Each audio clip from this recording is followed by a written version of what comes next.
Saturday, January 5th, 2019, Maneco 64, home of alternative economics and contrarian views. Today I want to talk about tax-exempt foundations in the United States, talk a little bit more about the globalists, the New World Order, how long they've been in power, or for how long they've really taken over the apparatus of government in the United States, in my opinion. Talk a little bit more about those kind of things instead of just market and economics. Some of you have asked me or made comments, what about other topics? And to be honest, the reason I focus mostly on the markets and on the money, the fraudulent nature of our monetary system, is that it is my specialty, but I have done hours and hours of research on subjects like tax-exempt foundations. I've read many books about it. I've looked into it. I've listened to a lot of videos, radio programs on the internet, like Jeff Rentz, Dr. Stan Monteith from Freedom Radio. I've been looking at this for many, many years, for probably 15 years or more. I've even been looking at, the criminality of the Clinton family, for example, when they were, Bill Clinton was governor in Mena, Arkansas, all, the Clinton body count and all that kind of stuff. Been looking at, the JFK assassination for many, many years, even before I started looking into the nature of the monetary system, even before I started looking into central banking. Back in the 80s and 90s, it's something that I always been fascinated with, and also looked into all the people that were involved, that were in Dallas, and it comes up to the subject of Q, which I haven't covered that much, and President Trump. I did cover quite a bit President Trump during his campaign for the presidency in 2016. I'd been up and running for about, since the end of 2015 with my channel, and all the things he was saying, I agreed with. I thought, well, this guy he knows, what people are feeling, the general public. He wants to go against the globalists. He wants to go against, the big corporations. He even, he said that he wants to lock Hillary Clinton up. And a lot of times I've said that I'm not too sure about Trump, since he's become president, and it's been almost 2 years. He's done a lot of things that make sense, a lot of things that don't make sense. He's hired a lot of people that were globalists, former Goldman Sachs. He sacked a lot of these people, of course. But it's all very confusing. So what's my take on Trump? Well, my take is that it's very hard to make a move against these people. They've been not only controlling government for over 100 years, but they've been controlling society through education. And the tax-exempt foundations, and the major ones are the Carnegie Endowment for International Peace, the Rockefeller Foundation, the Ford Foundation. More recently, you have to look at the Bill and Melinda Gates Foundation. I think they're in the same kind of category of these very wealthy and influential establishment people trying to mold society. Also, the Clinton Foundation. I think that's been more, and there are criminal investigations against the Clinton Foundation, and that's more, I would say, a money laundering operation, the Clinton Foundation. And I would also argue, and we hear very little about this, that former Prime Minister Tony Blair, he's got his own like tax-free exempt foundation, Tony Blair, that he runs in the UK, and I would argue it's probably the same kind of relationship or same kind of foundation as the Clinton Foundation or Clinton Global Initiative, whatever. It all goes back to about just over 100 years ago, at least for the United States. The best information about these tax-exempt foundations that I've seen is coming from Norman Dodd. And I'll put a link, a couple links below in the description of this video of interviews made by Dr. Stan Monteith of Liberty, I think it's Freedom Radio or Liberty Radio, with Norman Dodd in 1980. And the things he talks about are all like very, how can I say, coming to fruition. And you will see what I mean. And there's also a very good interview of Norman Dodd by G. Edward Griffin, who wrote The Creature from Jekyll Island. So the globalists, I would basically say very wealthy individuals or families, Rockefeller, Ford, Carnegie, even the Rothschilds indirectly, I guess, through the Rockefellers. And what Norman Dodd talks about, he was the researcher for the Reese Committee in Congress, who was looking into these tax-free or tax-exempt foundations. And it sounds really, harmless, tax-exempt foundations. But what Norman Dodd talks about is that in around 1909, the Carnegie Endowment for International Peace,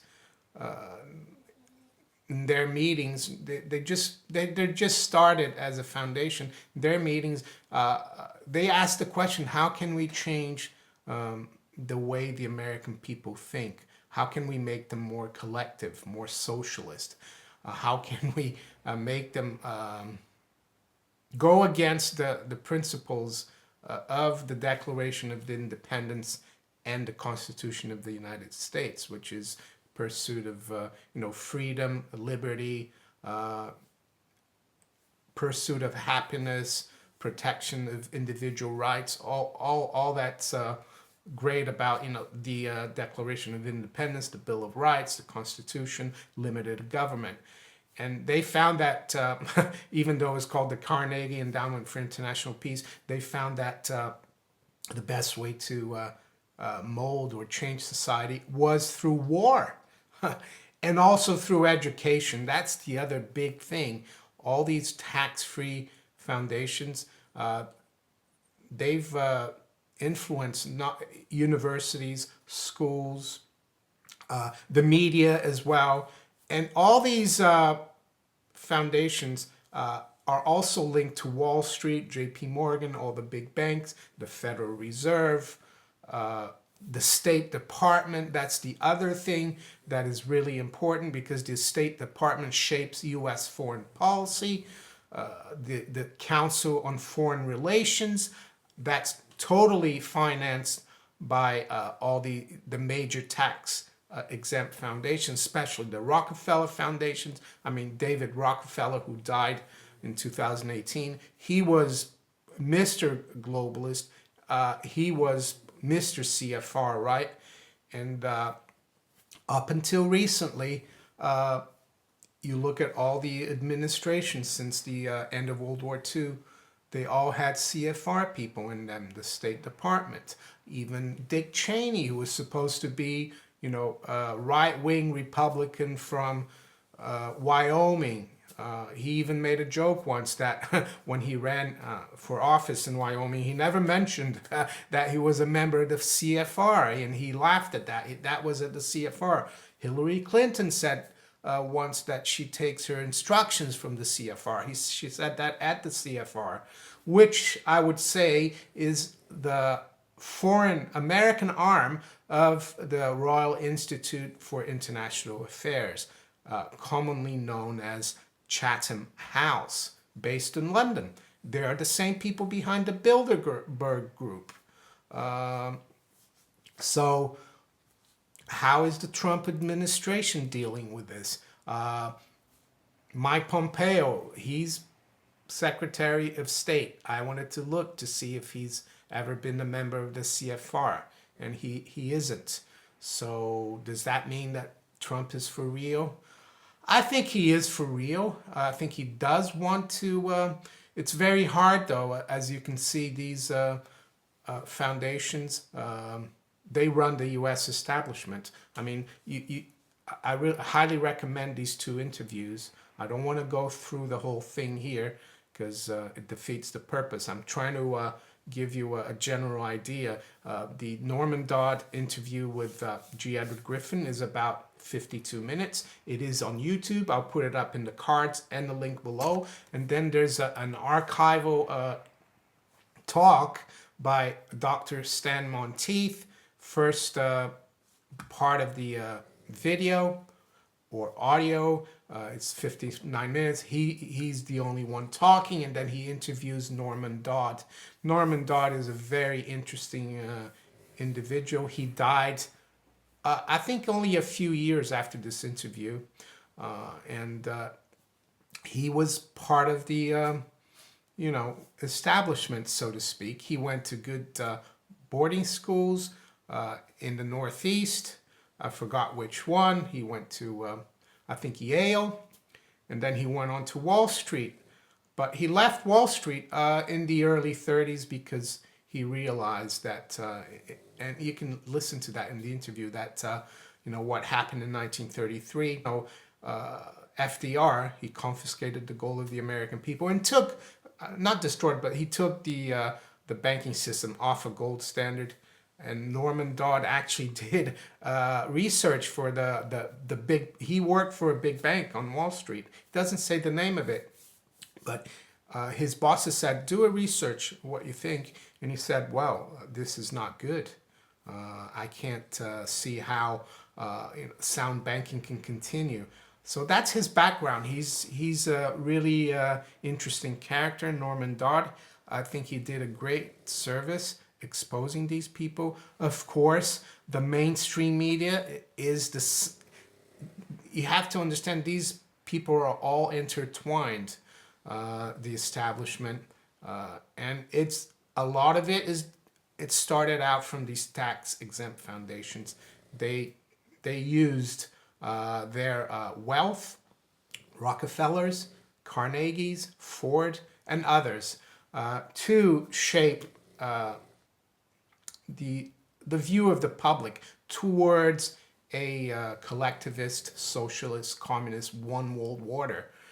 And they even talk about how they even helped the Soviets, because their plan was for the Soviets and America to become the same. And I think President Putin has kind of ruined their plans, and that's why there's all the anti-Putin, anti-Russia, how can I say, propaganda from the establishment, not only in the US, but in the UK and the media. That's why they've tried to say that Trump won the election because of Russian collusion, and we all know that's rubbish, right? There's no proof. If anything, the people who try to collude and try to disrupt the election, it was British intelligence with the U.S. administration at the time, Barack Obama. So very interesting. Yeah, and what about Q? Some people even say that they think Q is JFK Jr., who died in 1999 in a plane crash. That's what we were told, right? I don't know what to say about that. The other interesting thing, I've been looking a little more into Q, is if you look at the President JFK's gravesite at the Arlington Cemetery, It's it looks like a Q, right? You have a circle and the little road going into the circle. It looks like a Q. So, but that's a different story. I think we need. It is very like how can I say? It's kind of like the Count of Monte Cristo story, isn't it? Revenge, and it's like romantic to think that JFK Jr. is actually alive and is helping bring down, the globalists and these tax-exempt foundations that run and have molded the public in the United States. So it's not easy. It's not easy to change things because for 100 years, it's not only control of the money, it's been control of the education. It's people, and these foundations, they've endowed the best universities so that the people, the professionals and everyone, they don't question things like the Federal Reserve, which was created in 1913. They don't question the fact that we are on a unsustainable fiat money system. And that's because all the universities haven't been teaching them what I talk about here in this channel about the monetary system, how it's unsustainable, how it's based on fraudulent fiat money, and it's not based on a store of value that's been a store of value for thousands of years, gold and silver. So President Trump has got a tough fight if he's trying to get rid of this. This is like, as President Kennedy said in that speech to the, I think it was the press club. I don't remember exactly to whom it was, but and he talks about that you need a free press, that there are people trying to collude, to control through subversion, through control of the money. That's what it's very difficult. But hopefully, that's the way things are going. I think it would be better for the whole world if America got back to American principles of the Declaration of Independence, of the Constitution, limited government, and not the socialist, collectivist, how can I say, mindset that the Democratic Party and a lot of people in the U.S. have, but not only in the U.S., all around the world, and that's why there's so much division. And I also recommend a video that I watched yesterday, which it's an interview of Dave Janda, Greg Hunter. It was done on December 29th. And it's very long, but I listened to the whole thing. It's 2 hours long, but I think Dave Janda, I think he's like legitimate, and he knows a lot of people in Washington, D.C. And one of the things that he said about the markets, the economy, and Trump, that made sense to me because I've been trying to understand why Trump is trying to own this stock market bubble.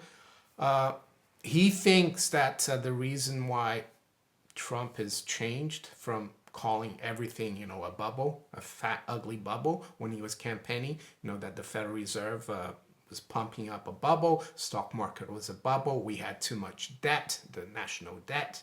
Why is he come to power now, the last 2 years, and he's actually trying to talk everything up like a bubble? What, according to Dave Janda, is that when he met President Obama just after he won the election, 1 or 2 days after he went to the White House to meet President Obama, Dave Janda thinks that President Obama showed him how bad things were in terms of the numbers, all the debt, the missing trillions, and what Donald Trump, and then, Donald Trump wasn't aware of that, and he realized that if he didn't try to keep things going, give the American people a bit of time to maybe cash in before everything imploded. That's what he thinks he's doing, and all the trade wars, he's trying to get better deals because he knows what's coming is not good. And even David Janda agrees with me. The U.S. economy and all the markets, it's not even